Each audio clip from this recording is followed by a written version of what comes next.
उत्तराखंड के ऊंचे पहाड़, चारों तरफ बर्फ से ढकी चोटियां, देखने में बहुत शांत और सुंदर, लेकिन इस सुंदरता के पीछे एक डरावना राज छिपा है।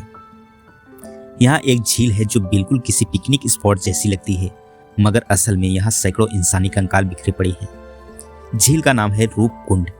यह झील साल में ज्यादातर बर्फ से ढकी रहती है, पर जब गर्मी आती है, बर्फ पिघलती है, तो झील के किनारे यानी पानी में तैरते दिखते हैं इंसानी कंकाल। एक दो नहीं, सैकड़ों हड्डियां, खोपड़ियां, कुछ पर तो अब भी मास्क लगा दिखता है। दोस्तों, मैं हूं दीपक। आज आपको सुनाएंगे कहानी रूपकुंड झील की, जिसे दुनिया स्केलेटन लेक यानी कंकालों वाली झील के नाम से भी जानती है। सबसे पहले बात ज्योग्राफी की। रूपकुंड झील उत्तराखंड के चामोली जिले में है। समुद्र तल से करीब 529 मीटर ऊंचा। नंदा देवी नेशनल पार्क के पास यह 3 बड़ी बर्फीली चोटियां के नीचे है। पहला त्रिशूल 1, दूसरा त्रिशूल 2 और त्रिशूल 3। यह चोटियां भगवान शिव के त्रिशूल जैसी दिखती हैं, इसलिए इसका नाम त्रिशूल पड़ा। यह इलाका सिर्फ सुंदर ही नहीं, इसका धर्म कर्म से भी गहरा नाता है। नंदा देवी जो भारत की दूसरी सबसे ऊंची चोटी है, यहाँ की देवी मानी जाती हैं। लोग सदियों से इनकी पूजा करते हैं। रूपकुंड झील खुद बहुत बड़ी नहीं है, करीब 40 मीटर चौड़ी है और गहरी भी बस 2 या 3 मीटर ही है।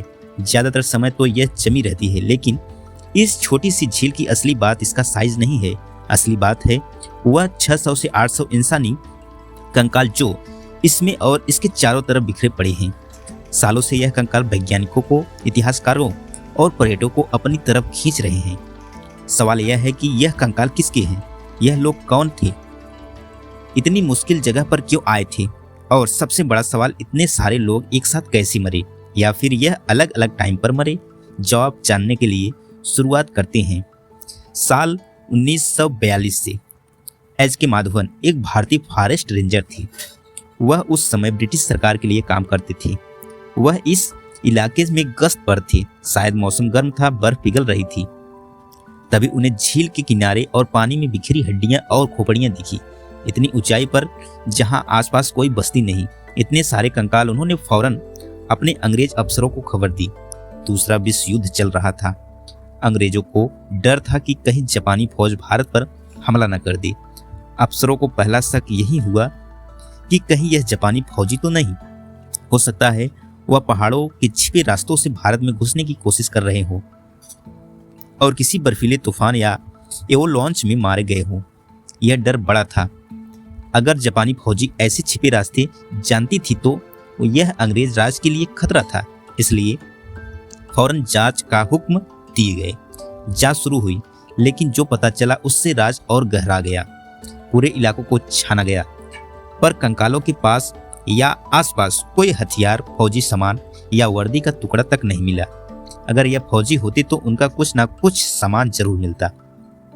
तो यह बात साफ हो गई कि यह जापानी फौजी तो नहीं थे। फिर एक और अंदाजा लगाया गया, क्या ये 1841 की तिब्बत डोगरा लड़ाई के सैनिक हो सकते हैं?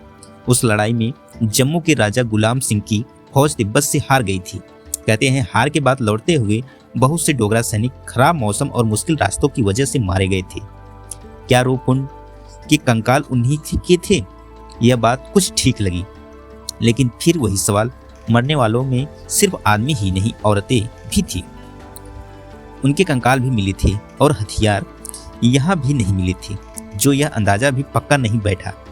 जब जांच और तर्क से जवाब नहीं मिले तो अक्सर पुरानी कहानियां या किस्से सामने आते हैं। रूपकुंड के बारे में भी यही हुआ। यहाँ के गढ़वाली लोगों ने इस झील और कंकाल को लेकर कई पीढ़ियों से कहानी चली आ रही है। इन कहानियों में नंदा देवी का जिक्र आता है। लोग उन्हें इस इलाके की रक्षा करने वाली देवी मानते हैं। एक कहानी यह है कि बाहर से कुछ यात्री आए, या शायद कोई राजा और उसके लोग। उन्होंने इस पवित्र पहाड़ी इलाके में आकर देवी की धरती का अपमान किया।